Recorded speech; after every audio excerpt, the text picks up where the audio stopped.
Ito naman yung panagkukupra. Yan. Bali, yung bao na yan, ginagawa pong uling yan. Pinakamagandang uling yan sa kahoy. Mas maganda sa kahoy yan, bao yan. Matagal matunaw. Yan po pag nagkukupras dyan. Oh. Sa ilalim, bali may butas. Dito isasalang yung mga nyug. Oh. Yan po. Ganito po ang buhay probinsya. Yan.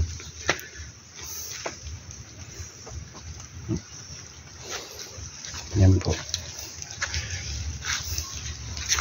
Bali nagkukupras pala rito kapatid ko. Oo. Yan po ang kuprasan. Bali 2 to 3 days bago maging kupras yung nyog.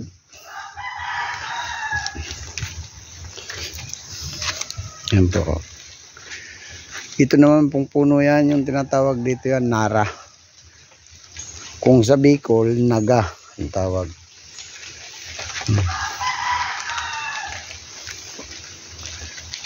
Ito po yung mga pananim dito. Saging, halo-halo na. Pero pinakamarami rito nyog. Yun talagang nabuhay dito. Pili. Marami rin po kami dito pili. Gaya niya no, mga pananim na nyug yan, mga kumbaga mga binhi. Ayan. Umuulan-ulan lang. Buti naman umulan.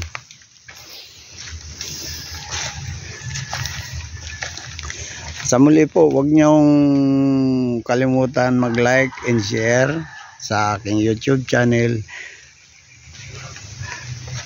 Bicol TV Vlog. Marami pong salamat. Hanggang sa muli po.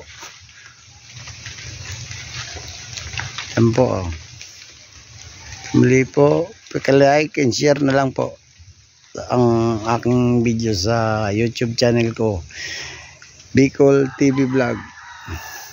Yan po. Oh.